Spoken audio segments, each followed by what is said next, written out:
normally you can go to a place like this and it's way more expensive, but 4 times as much at like a higher end place. 아니, 고기를 이만큼 주는데 이 가격을 받는다고요? 거기다 한 외국인 시청자는 댓글에 한국 여행은 정신 바짝 차리고 각오 단단히 해야 한다며 못을 받기도 했죠. 그렇게 못 믿어하던 이 부부가 서울에서 뭘 보고 마음을 고쳐먹는지 6주간의 여름을 함께 따라가 보시죠. 1,000만 명이 사는 도시에서 대체 어디로 숨어 쉬어야 할까요? 그 답을 서울은 도시 설계로 미리 마련해뒀습니다. 지금 이 꽃밭이 88 올림픽을 치른 바로 그 경기장 자리라는 건 아마 잘 모르셨을 겁니다.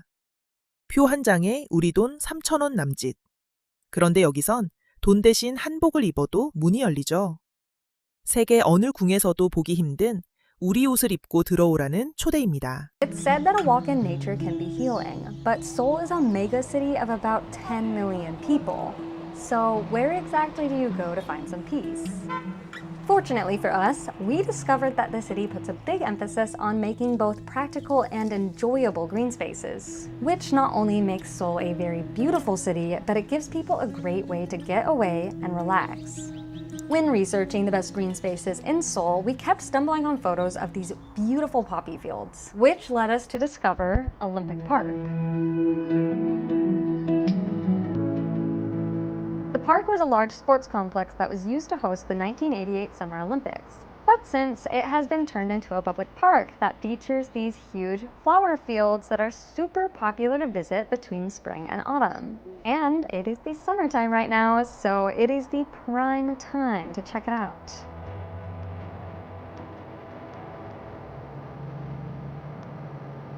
It's just really pretty. It's a little smaller than I thought though. Like, not the park itself. The park is huge, but the flower fields are a little smaller than they look online. Yeah, I'm enjoying it. It's really beautiful.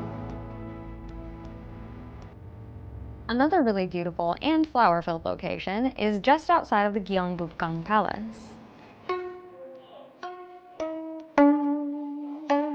We did visit it briefly during our last video, but we wanted to come back when we weren't in such a rush so that we had the time to properly enjoy it and learn a bit more about it.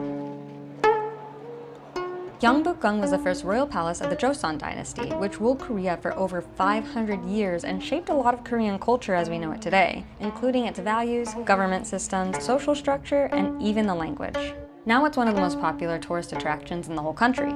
Visiting is affordable at only about $2 per ticket, but they give you another option here. Instead of purchasing a ticket, you can also wear traditional Korean clothing called hanbok to enter. We hadn't seen this done in any other country before, and I thought this was such a cool thing that they do. It encourages people to take part in Korean culture and makes visiting the palace an overall more immersive experience. 조용히 속삭이듯 다녀야 한다는 그 말에는 이유가 있습니다. 북촌은 세트가 아니라 지금도 사람이 사는 동네니까요. 인사동은 본래 조선의 벼슬아치들이 살던 자리였는데 일제강점기에 사람들이 쫓겨나며 세간을 다 내다 팔아야 했고 그 바람에 골동품 거리가 됐습니다. 아픈 역사가 오늘의 명소를 만든 셈이죠. Adjacent to the palace is the Bukchon Hanok village, a neighborhood featuring many restored hanok, which are traditional Korean houses. This is another area in Seoul that we really wanted to visit because it's probably the best spot in the whole city to see traditional Korean architecture. And this very beautiful neighborhood is not just a set or a recreation. People actually live here. So when you come here, you gotta be quiet and talk in whispers. No, love me. Also in the area, and another must-visit for exploring Korean culture, is Insadong. And it's another super popular tourist spot, and it's known for its traditional handmade goods. So if you want like Korean goods, this is where you come and get your souvenirs. And I think it's also known for street food, but we're here a little early, so we'll see if we can try any of that or not. Insadong is hundreds of years old, and Joseon government officials and aristocrats used to live here. But during the Japanese occupation of Korea, people were forced to move and sell all of their belongings, which transformed the area into an antiques trading hub.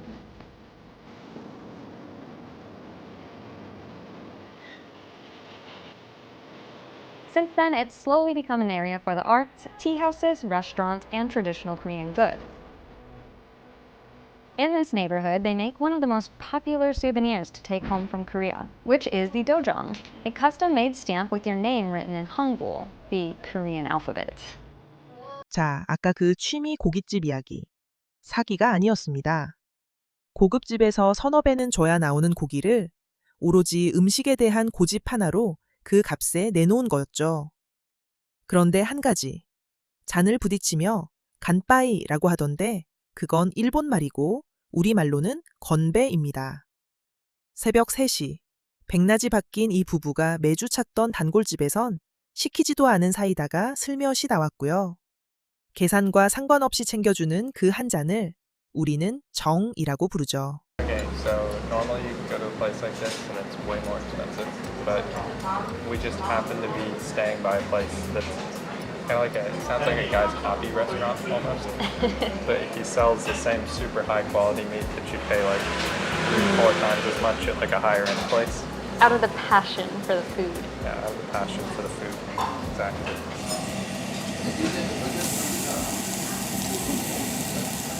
It was admittedly on the pricier end of the restaurants we ate at in Seoul, but it was Alan's birthday, so we had the perfect occasion to splurge. And I think it's safe to say that it was totally worth it. That's really good. Buttery. Melt in your mouth. And while we're on the topic of Korean barbecue, we wanted to show you our absolute favorite spot for it. I don't know the name of it or think this spot is considered to be fancy or anything, but I still wanted to share it because we made a lot of good memories here and we built a bit of a routine around it. So we had an unusual sleep schedule in Korea, meaning that we were up most of the night and sleeping for most of the daytime. So our choices for restaurants were pretty limited. But this late night spot seemed to cater to drunk college kids stumbling in after a late night out. So every Saturday at just about 3 in the morning, we would come in to great energy, amazing service, and of course, delicious food, especially their sides. I think after a while, we were even considered regulars here because the staff started to recognize us and give us small gifts with our meal. They just gave us a free soda. That was so nice of them. I think we come here too much. We noticed that a lot of restaurants in Korea do this for their frequent customers, and I thought that was such a sweet gesture. Although I am pretty sure we stuck out as the only foreigners that would bumble in routinely at 3 a.m. 새벽마다 이 부부가 걸었던 물길 청계천. 그런데 이 하천이 한때는 콘크리트 도로 밑에 완전히 묻혀 있었다면 믿으시겠습니까? 전쟁주의 오염된 물길을 아예 덮어 고가도로를 올렸다가 20년 전 그걸 다시 뜯어내고 물을 되살렸습니다. 도심 한복판을 11km, 13개 동네를 가로지르는 이 물길이 그렇게 돌아온 겁니다. After our Saturday early morning eats, there was quite literally nothing open. So in the night, we'd make our way through Seoul 7017, an old highway overpass that was turned into a linear park. And we'd use this to make our way to the start of the Cheongnicheon stream. This stream is 11 kilometers long and runs through central Seoul, spanning through 13 different neighborhoods. It is a natural waterway, but it became heavily polluted and was lined with makeshift housing after the rapid industrialization that followed the Korean War. Then it was completely covered in concrete to construct a raised highway. And it stayed that way until about 20 years ago when the government created a project to renew the stream. Now the stream has been revitalized into this beautiful park, and it's one of the most visited destinations in the whole city. This stream has some of our favorite memories in Seoul. We really loved all of our early morning walks here. We would always watch the sunrise over the stream, and we really loved all the cool plants and animals that had moved back into the river. 직원이 한 명도 없는 24시간 가게. 다른 나라 같으면 금방 다 털리지 않겠냐는 걱정부터 나올 텐데요. 이런 무인 점포가 한국에선 오히려 빠르게 늘고 장사도 잘 됩니다.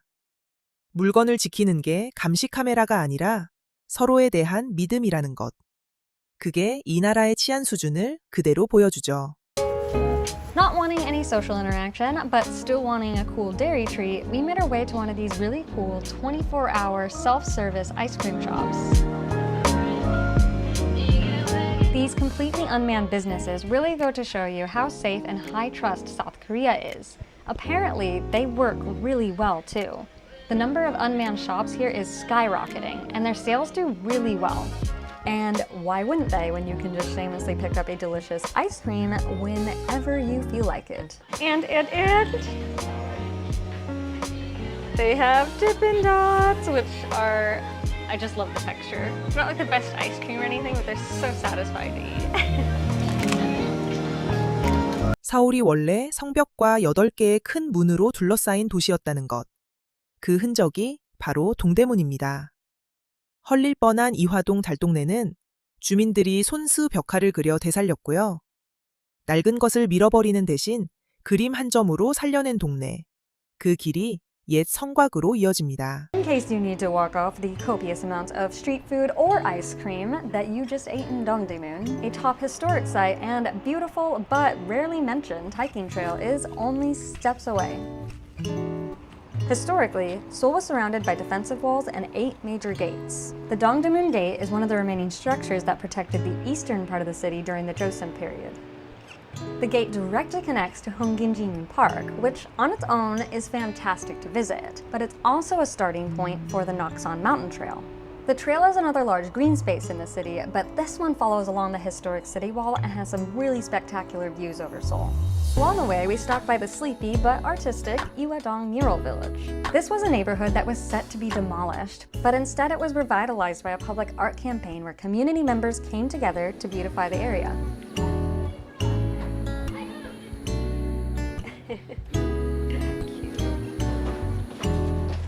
A bit further up the trail is Naksan Park, also known as Camel Mountain. I guess because of its resemblance to a camel's back.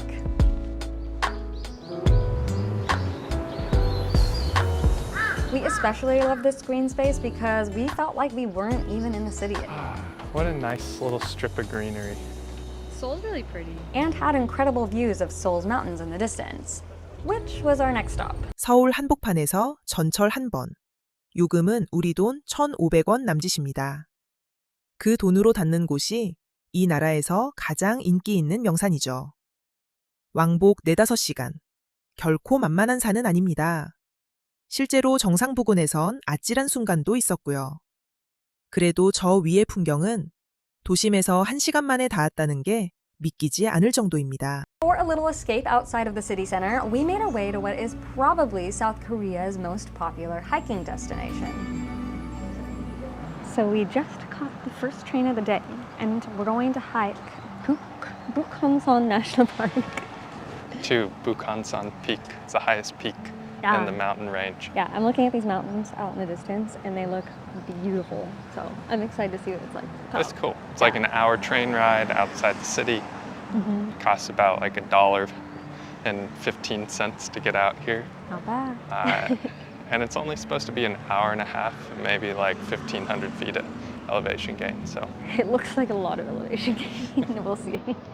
And it was, in fact, a lot of elevation gain.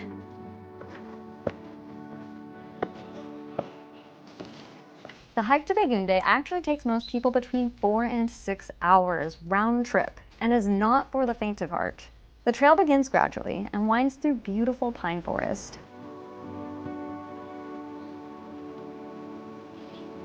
That is before you find yourself quickly ascending granite slopes.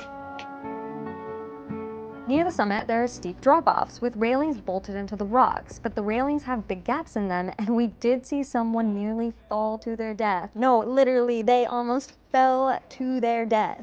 Luckily, his friend caught him just in time.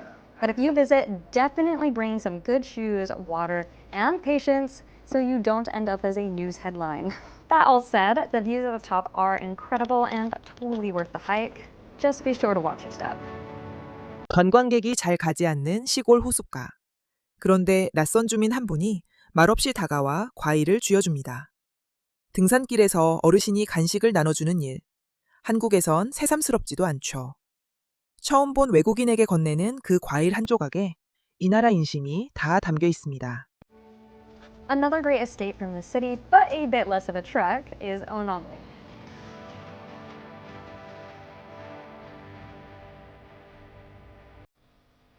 I think this is like one city or province over, and we got off at Onam Station. Yeah. Sadly, I don't really have anything to say about it because there is no information online about this place, at least not in English. But it was a short, random, and pretty fun side trip that we made. And it's so beautiful. I love it. And hiking trails and mountains. Yeah, there's supposed to be hiking trails. There's a trail around the lake, which is what we're going to do because it's all we have time for. I would love to come back to Korea one day and see like everything though. Especially in the fall. Yeah. Yeah, Alan was telling me these were all deciduous trees, meaning they change color in the fall, so it's probably really pretty.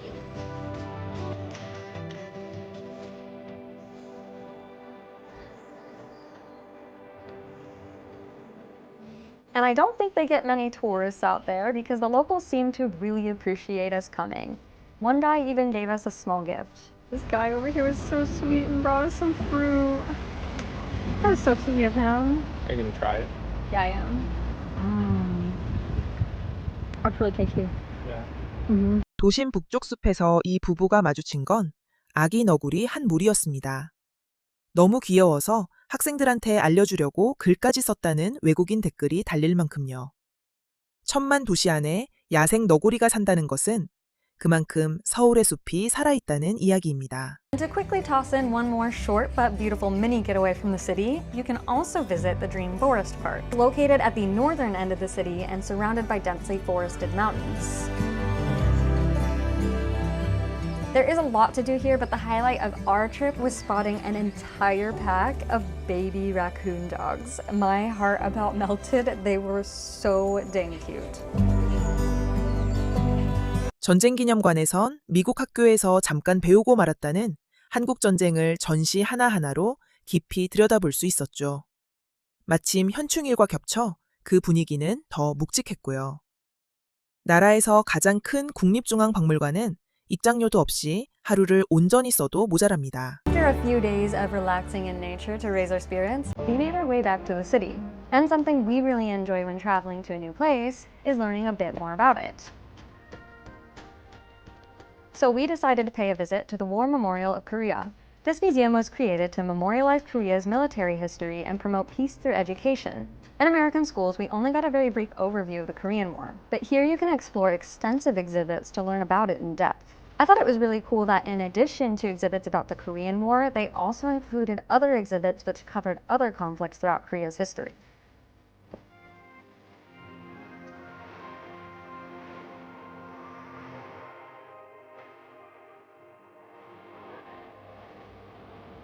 Our visit just happened to fall on South Korea's Memorial Day, so the entire experience was a bit more somber, especially as the conflict with North Korea is very much still ongoing.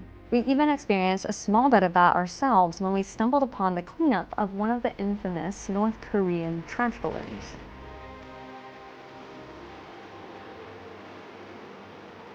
So if you're into history, military history, or just want to learn more about Korea like we did, I really can't recommend this museum enough.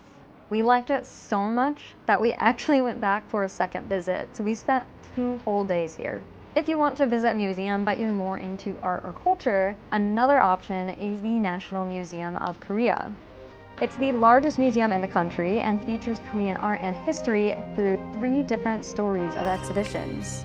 You could easily spend an entire day here. 600년. 남대문 시장이 버텨온 세월입니다. 골목과 골목이 끝없이 이어지고 층마다 다른 물건이 산처럼 쌓여 있죠.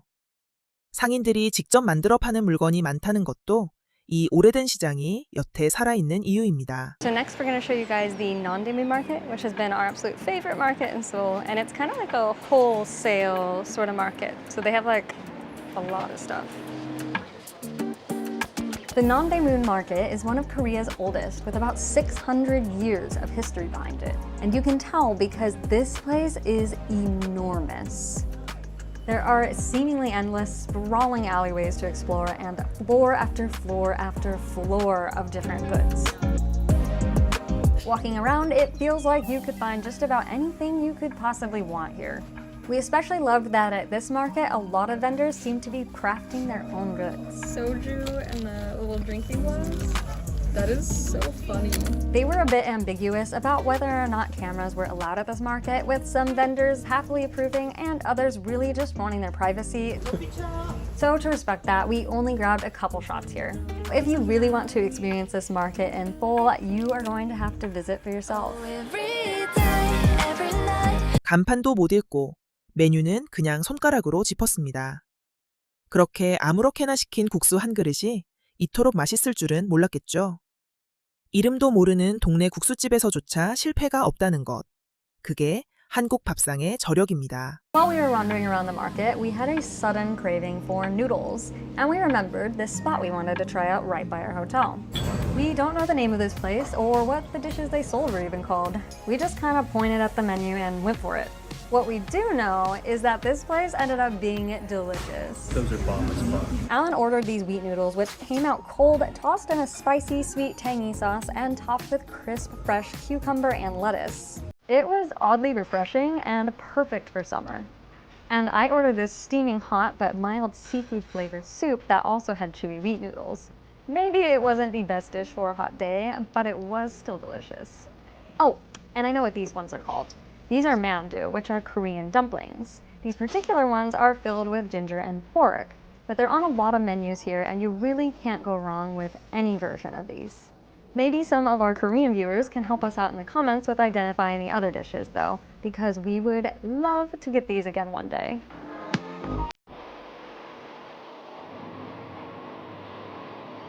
Can you really say you visited Seoul if you didn't go up in Seoul Tower? Well, maybe you can. The view from the base is free and pretty dang good. But we wanted to go up to the observatory tower for 360-degree views over the city.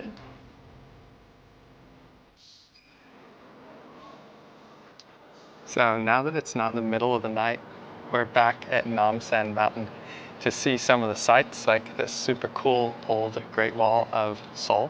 남산은 서울 한가운데 있으면서도 또 다른 성곽과 산길을 품고 있습니다. 정상 전망대까지 오르면 도시 전체가 발밑에 펼쳐지죠. 이 부분은 거기서 미처 못 가본 숲을 눈으로 찍어두고 곧장 안산과 인왕산으로 향했습니다. Namsan Mountain is right in the heart of Seoul, and like Alan mentioned, it's home to another section of Seoul's historic city wall. There are also many walking paths and hiking trails here, one of which takes you to the summit where Seoul Tower is located. Tickets to the observatory are about $19 US, but the view on a clear day is totally worth it. Plus, they have a lot of cute, exclusive merch if you're into that sort of thing. While up in the tower, we had spotted a green space that we had yet to explore, and that is exactly how we ended up on the trails of Ansan and Ingwansan. So something we read about this set of mountains is that it's kind of shaped like a saddle, and we started off, but we hiked up to here, and then went down through here, through the saddle, and now we're gonna go up here. Our favorite part of this hike, though, was Ingwansan. It was a bit more of a challenge, but there are tons of cool historic structures along the trail and even more amazing views over the city. 김밥 한 줄, 산에서 내려와 먹는 이 간단한 한 끼가 어떤 위로가 되는지 드셔보신 분은 아실 겁니다. 명동은 또 어떻고요? 세계 피부관리의 중심이라 불리는 이 거리에서 이 부부도 결국 두 손 가득 화장품을 안고 나왔습니다. While hiking, we are always working up an appetite, so we decided to try out some Korean fast food for a quick meal. First up was kimbap, one of Korea's most popular and simple dishes. It's rice rolled in seaweed and often filled with a variety of fresh and pickled ingredients. Each piece is a bit of a mouthful, but I think it's safe to say that I enjoyed it.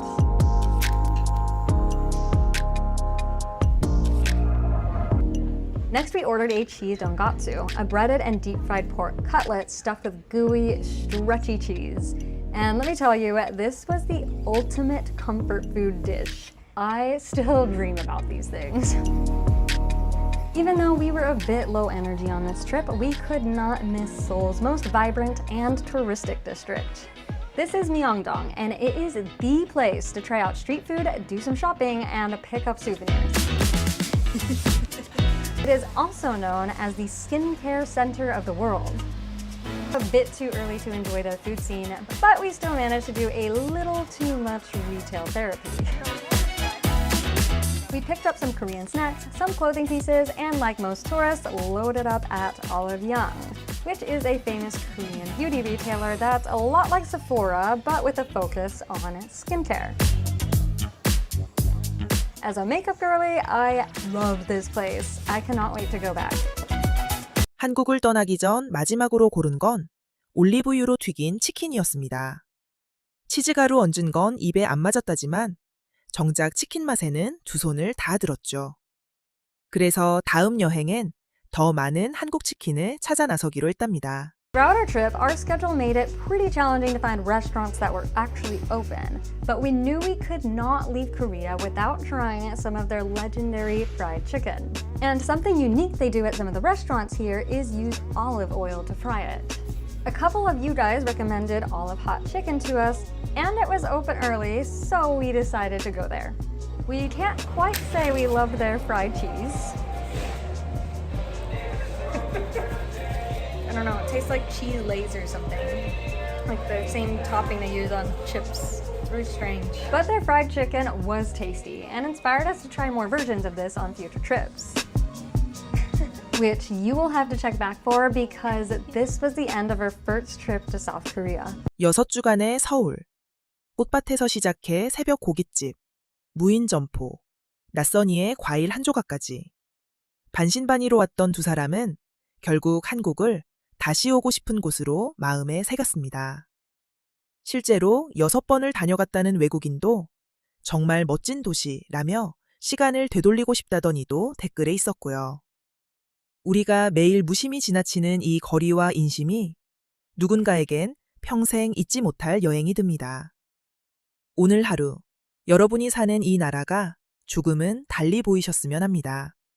오늘도 끝까지 함께 해주셔서 감사합니다. 다음 시간에도 더 흥미롭고 가슴 뭉클한 이야기로 다시 찾아뵙겠습니다.